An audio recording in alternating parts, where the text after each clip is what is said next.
Yo, what's good with it? Show me MACK, music, art, culture, knowledge. Reporting live from the Dogon. We back in the Dogon. DC had a nice time in DC. Shout out to Howard University. Shout out to the whole district. But yeah, let's talk about it, man. A lot of people feel some kind of way about Kawhi Leonard and this whole load management concept. I want to say I don't think it's not really new. The first person I really saw like implemented into their whole infrastructure or program on the team was Popovich.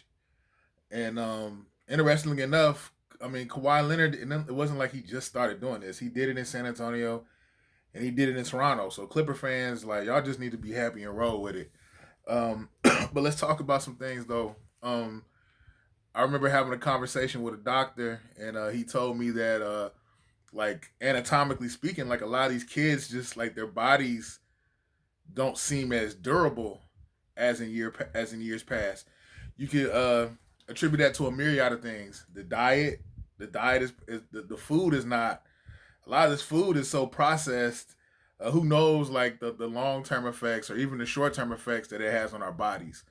So people's body, these kids, their bodies don't seem to be as durable. He told me that a lot of these kids have issues with like their joints and their knees and rotator cuff, like just string of motion, full range of motion type stuff. They struggle with that, and I think a lot of it is due to the fact that these kids today, like by the time, but a competitive kid, by the time he's a freshman in college, he's played enough games that would make him like maybe a equivalent to like a junior in college, because these AAU seasons, these tournaments, man, these kids by the time they turn 17, 18, they've played thousands of games, literally. So that only adds on to the wear and tear of the body, you know.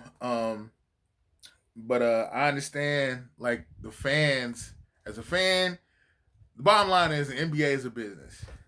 And the NBA's product is entertainment. The product is the skill sets, the talents, the physicality that these ball players have, and people pay money to see it. That's the bottom line. I know Karl Marx would have a lot to say about that. Basically, how the how you know the human being essentially becomes a commodity and they're dehumanized because they have been made a product, and that is what we're seeing. I mean, that's all a byproduct of capitalism, and that's what we're seeing play out here. But again, I can understand the frustration. I mean, you're a fan. You want to you're paying revenue to see certain players play. And at the end of the day, again, it's a product, and the way that games are promoted, it's never the Lakers versus the Clippers. It's Kawhi Leonard and the Clippers versus LeBron and the Lakers. So we've always been into that. I just feel like if you're gonna um, do this whole load management thing, I think that it should hurt you on the back end as far as like all NBA teams or potentially winning an MVP. I think that thing should be factored in. How many games did they play? Were they injured or were they healthy?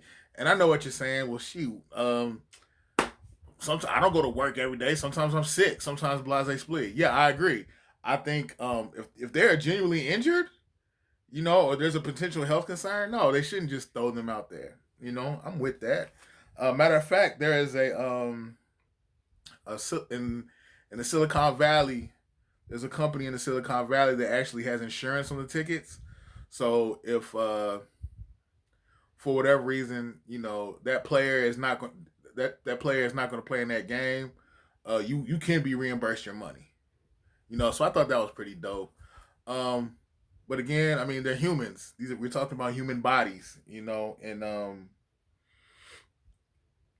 we need to keep that in effect too. Though these guys are like Adonises, with their bodies and how strong and gifted they are human beings.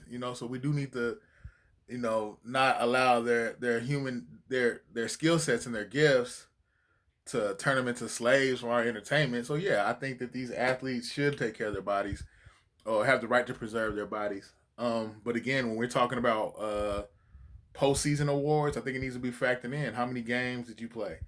How many games did you miss? That's just how I feel about it.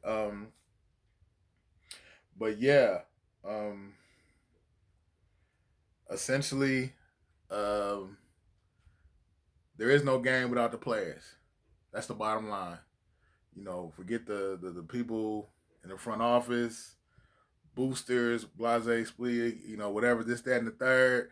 At the end of the day, it's about the players. And the bottom line needs to be for the players. So I'm always for the players. And I think, a lot of people they drugged Kawhi. They dragged Kawhi like, oh man, he's a diva. He just don't want to play. Nah, that man was misdiagnosed by the Spurs medical team, I think twice. By their trainers, like twice. So, he did what was right for him. And at the end of the day, you want to be able to walk away from the game. A lot of these guys, their bodies are so beat up, they can't even really function. But anyway, this is a session of Mac Minutes. Subscribe to the YouTube channel 82 Kings. Subscribe to the Facebook page Mac TV, music art culture knowledge, and subscribe to the Instagram Mac TV _82. Hit me up. Let me know what you think about what we got going on over here. Again, I'll holla, reporting live from the Dogon. Be blessed.